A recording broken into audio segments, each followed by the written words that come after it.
pair of sobering projections. The number of current coronavirus deaths in the United States could more than double, with the daily death toll reaching about 3,000 by June. All this coming from a University of Washington forecast that's frequently cited by the White House. Also, new data based on a model developed by Johns Hopkins researchers. It is a brutal reality check, especially here in the tri-state, where the nearly 30,000 deaths account for more than 40% of lives lost across the country. Now, in another effort to stop the spread, New Jersey today followed New York's lead, ordering schools to stay closed through the end of the academic year. News 4's Jackie Beckford tonight, kicking off our team coverage from Hoboken with more on that decision. Jackie, the governor saying this is one guided by safety and science.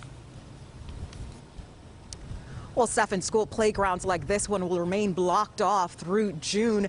The governor calling it the best course of action to ensure safety. But the toll COVID-19 is taking on school communities is more than just academic.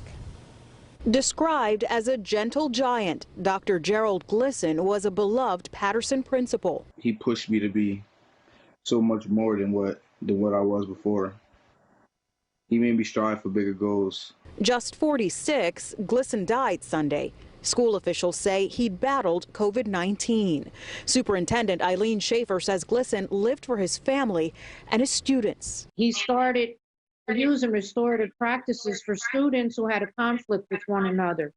So rather than be suspended, he brought those students and families together. Students and staff now offered virtual grief counseling while schools remain shuttered.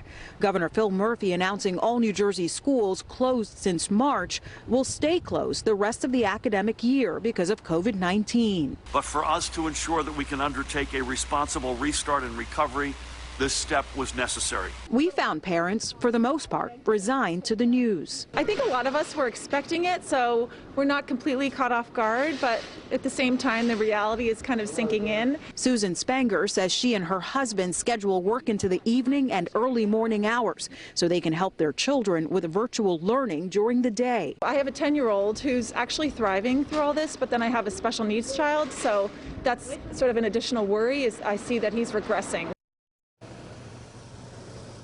The state's largest teachers union is applauding the call. Meanwhile, state officials say they plan to still meet with parents and other stakeholders to discuss summer school and the 2021 school year. In Hoboken, Jackie Beckford, News 4 New York.